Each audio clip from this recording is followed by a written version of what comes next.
Hi, welcome to week 2 of Group in a Box. So excited to be with you guys today. My name is Dayle Freeman. I'm on the groups ministry here at EGC.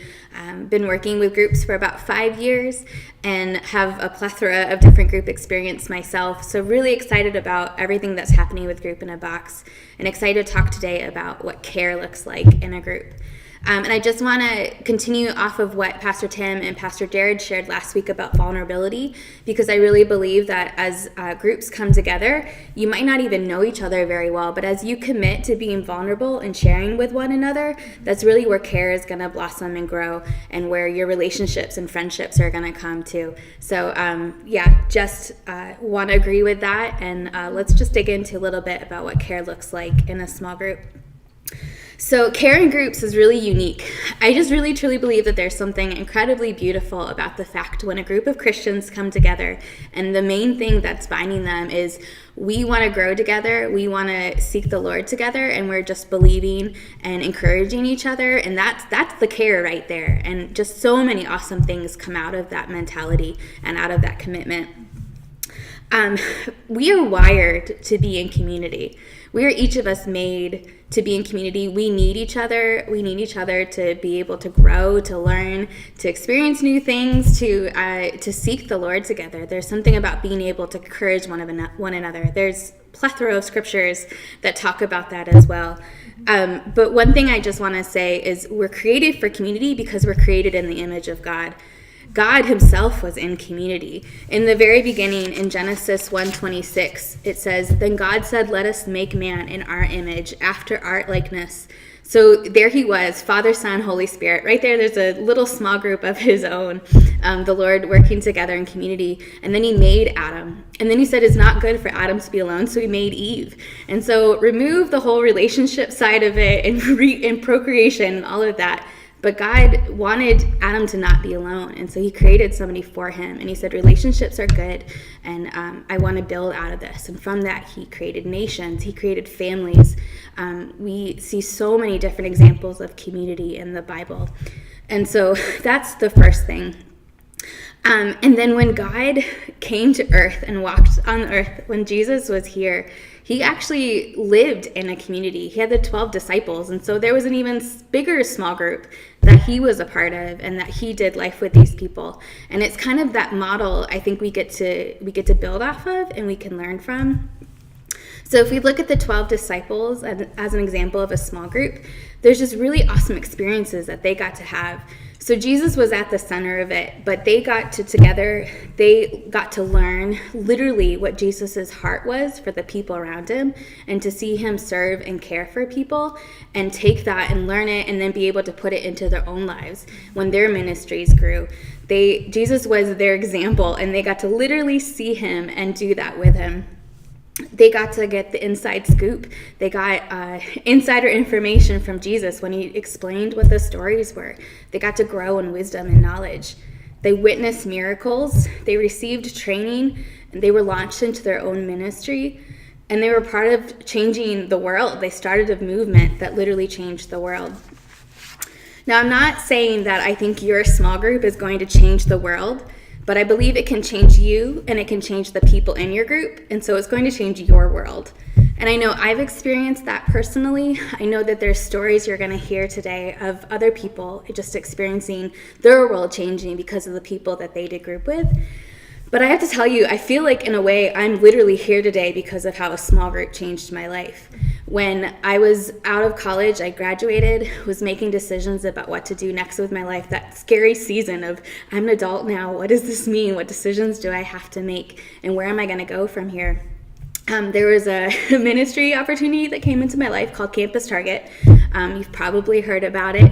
If you haven't, Campus Target is a church planting movement in Asia on college campuses there. And I was trying to make a decision about whether or not to go. At that same time, I had been a part of starting a small group of young adults that were meeting regularly. We were just seeking after the Lord together.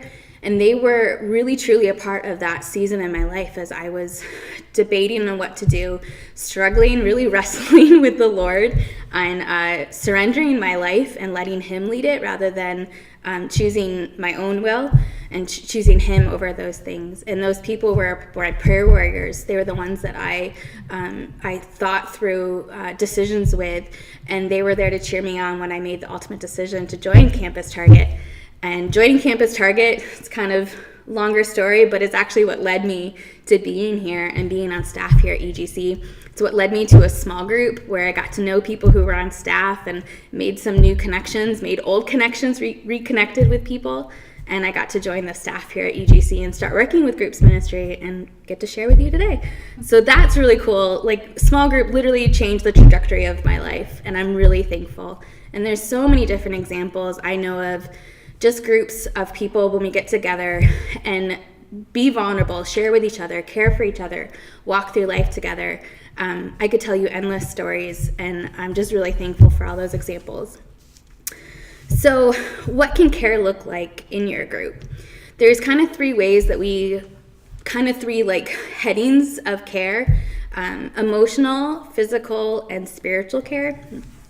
So emotional can be like just supporting each other and dealing with the things that God is bringing to the surface. It's handling each other's feelings with compassion and integrity, not sharing people's stories outside the group, but just being willing to take a time and pause and dig into what really is going on and how can we support you, asking those questions. Again, being vulnerable with each other and sharing it if it's something you're personally going through. It looks like speaking truth and identity over somebody. Dealing with emotions, being okay dealing with emotions and handling that well. That's how we can care. It could be physically. You have someone in your group, let's say, who just welcomed a new child. It's starting a meal train and providing meals and stepping in. Someone's car breaks down. You go and help them, or you let them borrow your car or take them somewhere where they need to go. Their kids, they need a break, and you hang out with their kids, or they just need to get together for coffee. That's, emotional, whatever too. But just those things, like there's a way that we can help meet those physical needs. If there's a bill this person can't pay and they're overwhelmed, I know groups have just felt like that's what they're called to do in that season, and they step in and they help financially in that way. So you could help in that way.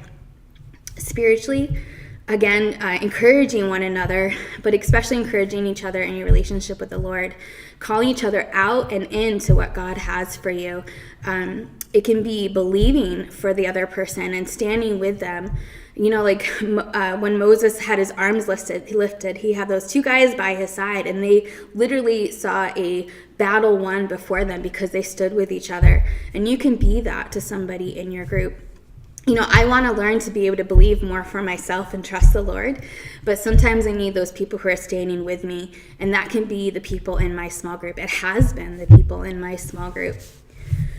There's a story in Luke 5:17 through 26, and it talks about the man who was paralyzed, and his friends, they wanted to get him to Jesus, but they couldn't get through the crowds. And so they literally went onto the roof of the house. I have no idea what this looks like, but they went on the roof of the house and they cut through the roof and they lowered him down. Can you imagine being in that room and all of a sudden, what's happening here? It's so crazy. But these guys believed that if they could get this guy to Jesus, Jesus could heal him. They knew that when they were with Jesus, things could change and things could happen and their friend could receive healing. There's a writer named Heather Zempel. She works with small groups in DC, and she wrote a book called Community is Messy.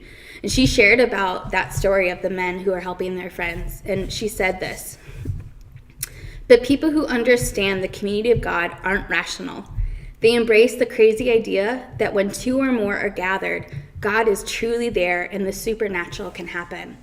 And I know that's our heart for you and your group, that as you come together, we know Jesus is with you. You have the Holy Spirit working in you, working through you. And your stories of care might look really different, but we believe the heart is the same. We get the opportunity to be the hands and feet of Jesus to each other. So as you just take a chance to listen to some of these stories about some other groups and how they've grown and how they've cared for each other, just encourage you as well at the end to think through some examples you have. How has God challenged you or encouraged you? How has groups played a role in your life? And how can you as a group make some decisions and take some action to be able to care for each other in new ways? God bless you guys as you continue. Thanks for letting me share with you.